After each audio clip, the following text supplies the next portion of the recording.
So, kumusta mga kanoysi? Welcome back sa aking YouTube channel, Filipinoysi. So, ngayong araw, another update na naman tayo. Patungkol na naman ito sa isa sa most viral mayor ng Pilipinas, ex-mayor pala, Mayor Alice Go. So, ang video ito ay mula kay Wow Trending PH. So, meron ito pamagat na breaking news. Alice Guo, binayaran mga general at sa immigration para makatakas papuntang Malaysia. Nako. Actually, nung narinig ko 'to nagulat ako, kasi oh my goodness, imposible namang makatakas 'yan kasi, parang binabantayan na 'yan pero lumusot pa rin talaga 'no. So, ang suspect natin diyan ay pera, of course. So, yun, bago natin simulan, Wow Trending PH, supportahan niyo 'yan. Tapos siyempre kung trip niyo ng mga ganitong reaction video may kasama kayo manood, huwag niyo na rin kalimutan suportahan yung YouTube channel Noton Filipinoysi. So, yun mga kanoysi, di na natin patatagalin pa. Simulan na natin, baka agawin pa ng China. Again, ang title ng video ito, Breaking News, Alice Guo, binayaran mga Gen at sa immigration para makatakas papuntang Malaysia. So, Wow Trending PH, Filipinoysi, like, comment, share, subscribe. Start. Mr. President, who allowed this travesty to happen? Sinong may kagagawa nito? Hindi makakaalis si Alice Guo kung walang tumulong sa kanya na mga opisyales ng pamahalaan. Nako, grabe. Ganyan kapangit yung sistema ng Pilipinas, or hindi sistema ba? Or ganito kapangit yung natin dito sa Pilipinas kasi syempre kapag may pera kasi may nakakalusot. Imposible namang basta-basta na lang yan lumusot, 'di ba? Si Mayor Alice Guo yung isa sa pinaka-viral ngayon sa sa buong Pilipinas, tapos nakalusot pa rin. Samantalang yung mga kababayan natin na kumpleto yung mga papeles, gustong mag-travel sa ibang bansa, gustong mag-abroad, gustong kung ano pa man, ang dami-daming mga requirements na offload pa. 'Di ba? Pinagdududahan pa. Tapos ito nakaduda-duda talaga, nakalusot. Amazing. 'Di ba? Palibhasa may pera Ito ang Wow Trending. Mayor Alice Guo o Go Huaping kumpirmado na nakatakas na sa bansang Pilipinas. Ito ang kinumpirma ni Senador Riza Hontiveros sa kanyang Facebook.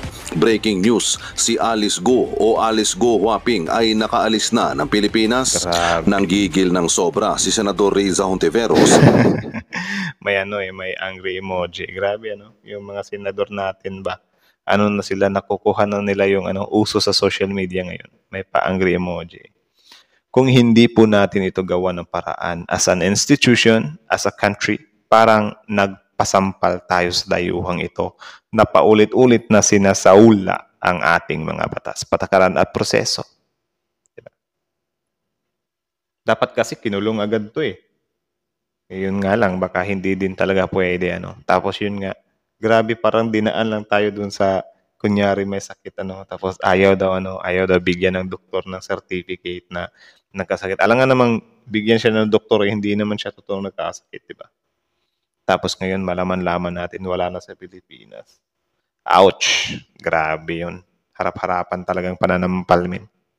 Dahil kung hindi daw po natin ito gawan ng paraan as an institution, as a country, parang nagsampal tayo sa dayuhang ito. Na paulit-ulit na sinasalaula ang ating mga batas, patakaran at proseso. Ipinakita ni Senador Riza Hontiveros ang dokumento na kung saan ay Wait lang tingnan lang natin. Document. Question of movement information of foreign visitors, international. Okay. Talaga ba? Go Alice. Huy! Alice Go. Dumaan pala siya sa sa tamang proseso. Ba't pinalusot? Siguro ang sinabi dito ni Alice, hindi pa naman ako proven or hindi pa naman ako guilty Pero kahit na, 'di ba, dapat itawag 'yun, 'di ba? Itawag na, "Oh, ma'am, si Alice Go, anong gagawin namin dito?" 'Di ba? Parang ganoon ba? Grabe. Tapos kapag mga ordinaryong tao lang hinahanapan ng birthday picture ng pag-graduate. birth certificate. Tapos ito, my goodness, paano ito nakalusot? Grabe. Patunay na nakaalis na nga ng Pilipinas si Alice Guo. July 18, 2024 pa ay wala na ito sa Pilipinas. Nasa Kuala Lumpur, Malaysia na pala. July 18, August 18. So magwa 1 month na. Grabe, parang ano din kasi itong, ang ginawa ni Alice ngayon, galawan ng kabila.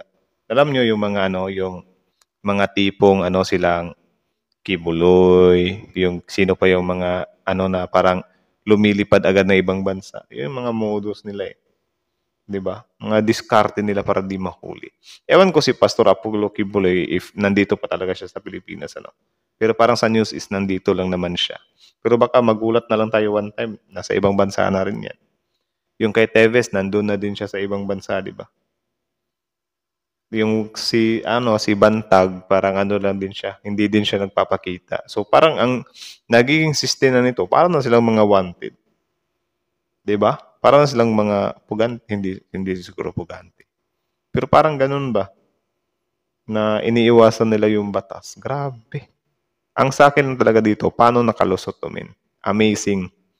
Grabe, ang sarap pagtatampalin ng mga Si Alice Guo, unang lumabas ang balita na may isang general daw na BFF ng isang mayor na boyfriend di umano ni Alice Guo ang tumulong para makaalis si Alice Guo sa bansang Pilipinas. At dito nga ay gusto ni Senador Riza Hontiveros na ipatawag sa Senado ang taga Bureau of Immigration na nagpaalis kay Mayor Alice Guo papuntang Malaysia. Do you think ba guys, katangahan ba yun? Yung pinaalis nila. Alam nila kung gaano kainit ang taong to. 'Di ba? Parang katangahan yun Dahil halatang merong malaking tao na nasa likod na tumulong kay Alice Guo para makaalis ng bansa.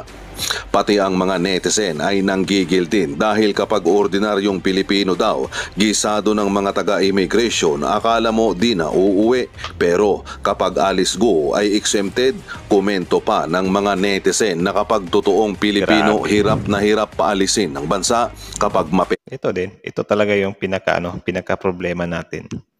Like dati pa naman, actually bago pa tong issue ni Mayor Alice Guo, alam naman natin na yung mga mga kababayan natin na naiiwan ng eroplano kasi grabe, ino-offload bigla ng immigration. Yung tipong, ang nakakaasar lang kasi dito, men. Actually, okay lang naman talagang maging maging stricto sila. Pero sana naman gawin nila sa lahat. 'Di ba? Huwag silang mamili ng may pera, men. 'Di ba? Hinahamak nila mga mahihirap lang Kaya dito nagagalit yung taong bayan. Bakit sa mga mahihirap lang applicable to? Mahirap na nga, pinapahirapan pa. 'Di ba? Lakas makaaning pera at makapangyarihan kahit may kaso nakakaalis. Wow, Pilipinas, nakakahiya. Bulok na sistema, pera-pera na lang talaga in life. Dapat managot ang mga sangkot na opisyal na paalisin yan. Siyempre, immigration officer din nag-clear kay Alice. Hindi ba may lockout order na ang Bureau of Immigration kay Alice Guo and iba pa? Hindi man hold departure. Bakit pinalabas ng walang sinasabi? Kawawa yung nag-stamp ng passport niya, may tumulong dyan. Tama, ito din. 'Di ba? Lookout order ng Bureau of Immigration tapos nakaalis. Alice Guo, sobrang viral tapos ang pangalan ng nasa passport niya Go Alice. Dikit lang naman, 'di ba? Paano 'yun? Grabe, ano kaya nangyari doon, men? Magic? Ha? Check kasi Mayor Alice Guo, bakit siya aalis ng bansa kung hindi siya guilty, 'di ba? Pero siguro wala siya may sagot. Wala lumabas na yung pangalan niya na guwaping Grabe. Husay nyo Bureau of Immigration, Republic of the Philippines, sa kapwa Pilipino na iiwan paminsan ng eroplano sa panggigipit nyo, yung nasa watchlist, walang kahirap-hirap na nakalusot. Mas mabilis kasi ang ating gobyerno sa mga small-time criminal na kapwa nila Pilipino kaysa sa mga bigating sindikato na patagong ginagago ang bansa. This is Grabe. another living proof on how poor is our justice system in the Philippines is back up Risa now. Ito ang malaking sampal kung kapwa Pilipino na o-offload tapos yung banyaga na may pananagutan sa batas nakakalipad. Ito talaga yung pinaka-problema natin eh. Like legit, dito talaga tayo tagilid. Salamat po, Mr. President. Salamat po, Good Majority Leader. Hay nako, buhay. So yun, this is from Wow Trending PH. Original video link in the description box below. Panoorin nyo yung full video, men. Tapos yun. Syempre, bago nyo iwan yung channel natin, huwag na rin kalimutan supportahan yung YouTube channel natin, Filipinoise. So like, comment, share, subscribe. So kita nyo naman yun, di ba? Ang lakas makaaning. Ang lakas makaaning. Yan yung nakakainis talaga dito sa Pilipinas. Yung mga nagtatrabaho sa gobyerno natin. Hindi sila pro-Pilipino eh. Pro-money sila eh. Pro-mayayaman sila eh. Diba? Nakakaasar lang, nakakainis lang na pera-pera na lang talaga yung mga nangyayari dito sa Pilipinas. Ganyan, imposible namang makalusot yan kung walang pera yan. Diba? Siguro kung mahirap yan, tapos nalagay sa ganyang sitwasyon na tatakas, i-hold yan.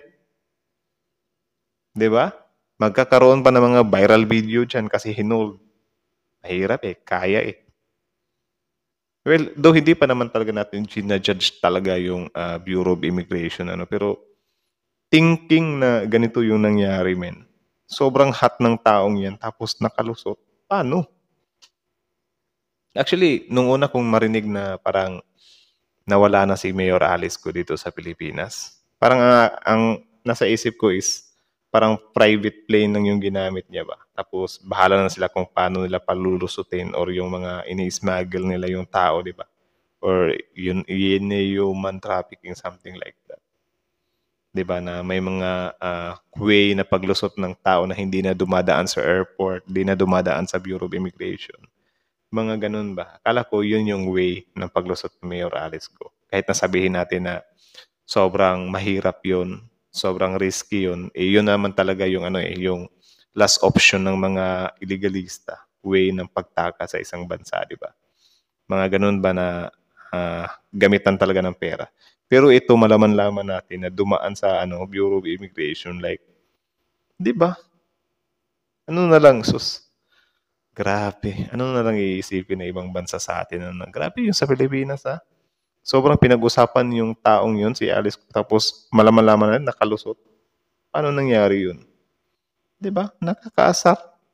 Lakas mang upload ng mga pobreng Pilipino, mga nagbabakasakali, tapos yung iba gusto lang mag-travel, tapos kaya gusto silang mag-travel, tapos nag-iipon lang sila ng sakong pera nila. Diba? Na-offload pa. Nasayang yun yung pera kasi na-miss yung flight. Refund yung ticket, mura na lang. Napapagastos ka pa. Pinaghirapan mong ipunin yung pera mo tapos napapagastos ka pa dahil na-offload ka. Tapos itong mga ganito na grabe, mga big time syndicates, nakakalusot, nakakaasar eh. So yun lang naman muna. Kayo, ano masasabi nyo dito? Comment down below. Tapos yun, pag-usapan natin yan sa comment section. So again, Wow Trending PH, Filipino AC. So like, comment, share, subscribe. Filipino AC is out.